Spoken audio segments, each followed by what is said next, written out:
das características que o Estado brasileiro tem é exatamente a questão de ser um Estado interventor.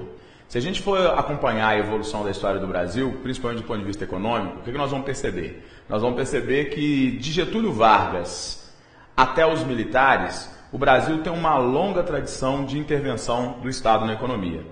E o governo do presidente Lula, como nós falamos anteriormente, ele vem dentro dessa mesma trajetória. O PAC, repito, ele é o nosso New Deal. É bom lembrar que em 1929, quando os Estados Unidos estavam numa crise profunda, que foi a primeira grande crise do capitalismo, em 1929 o que aconteceu?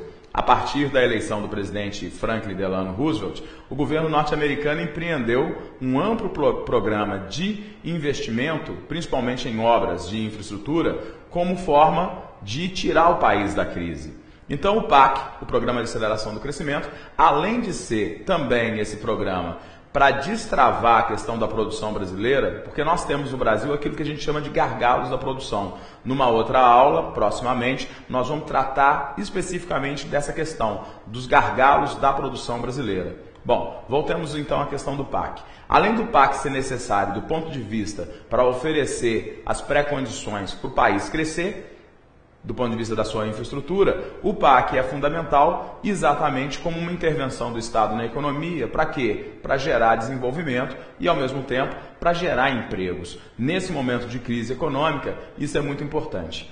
O presidente Lula foi, de certa forma, até muito criticado por ter dito que a crise no Brasil seria uma marolinha. Mas a verdade é, gente, que o que aconteceu? O governo brasileiro, ele não ficou parado, deitado em berço esplêndido, como a gente diz, à espera de que o mercado resolvesse a questão da crise, esperando passivamente que a tal da crise americana passasse. Não. A partir de 2008, o que vem acontecendo no Brasil? A partir de dezembro de 2008, o governo brasileiro vai tomar uma série de medidas em direção a interferir na economia, fazendo com que os efeitos da crise fossem menor no Brasil.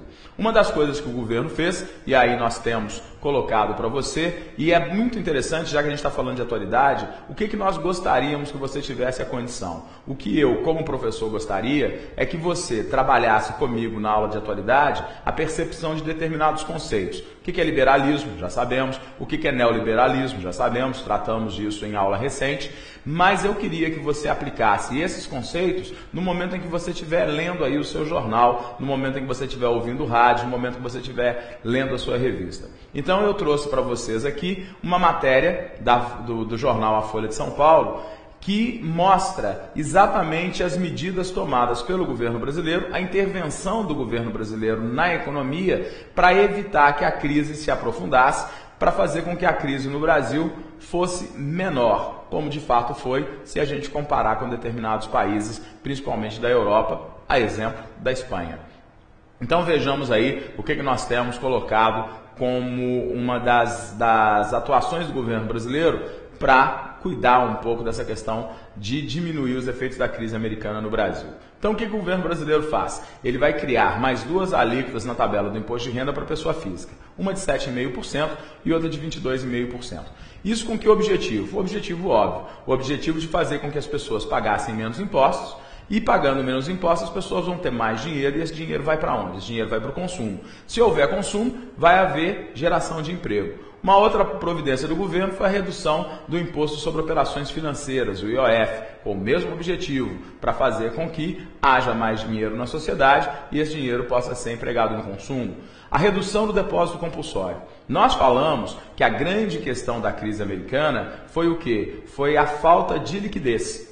Foi a falta de dinheiro, volume de papel moeda nos mercados, tanto no exterior quanto no Brasil. Então o grande problema é que o dinheiro se tornou uma matéria-prima rara e, portanto, cara. No caso brasileiro, o dinheiro já é caro, né? Ele é muito caro. Então, o que o governo entendeu? Que era preciso haver uma oferta de dinheiro, de papel moeda, uma oferta de capitais no mercado, no sistema financeiro, porque havendo mais dinheiro em circulação, haveria o barateamento dos spreads, das taxas de juros bancárias. E aí, o que o governo faz? O governo, através do Banco Central, reduz o depósito compulsório, que é aquela quantidade de dinheiro que os bancos têm que recolher no final do dia e mandar para o Banco Central. Então a intenção do governo o que é? Se vai ter mais dinheiro nos bancos, o que o banco vai ter que fazer com esse dinheiro? O banco vai ter que emprestar. E evidentemente que é um custo menor, há um juro menor, porque há uma abundância maior de dinheiro em circulação no mercado. Uma outra, e essa foi o grande impacto, talvez, principalmente no setor de automóveis, você deve estar lembrado, e agora nós estamos no mês de março de 2010, e agora no mês de março de 2010 é que o IPI vai voltar a ser cobrado sobre a venda de automóveis na sua totalidade. Então nós ficamos do final de dezembro de 2008 até o presente momento, em março de 2010, com o IPI reduzido, que é o Imposto sobre Produtos Industrializados. Que no caso dos automóveis acabou resultando em quê? Acabou resultando num aquecimento muito importante da venda de automóveis. Posteriormente, o governo brasileiro também reduziu o IPI, o Imposto sobre Produtos Industrializados, para o setor que a gente chama de linha branca. Esse setor de linha branca são os eletrodomésticos. Ao mesmo tempo, para continuar incentivando a venda de automóveis no Brasil, que é um setor importante porque tem uma cadeia produtiva muito grande, o governo faz o quê? O governo libera 4 bilhões de reais para os bancos das montadoras financiarem os veículos, e com isso manter os empregos. Uma outra coisa importante, o Banco do Brasil foi dado a ele, a prerrogativa foi dada ao Banco do Brasil o poder de assumir o controle acionário de outros bancos. Qual era a preocupação do governo? A preocupação do governo é que houvesse o quê? Aquilo que a gente chama de risco sistêmico. O que seria esse risco sistêmico? A quebra de diversos bancos no setor financeiro.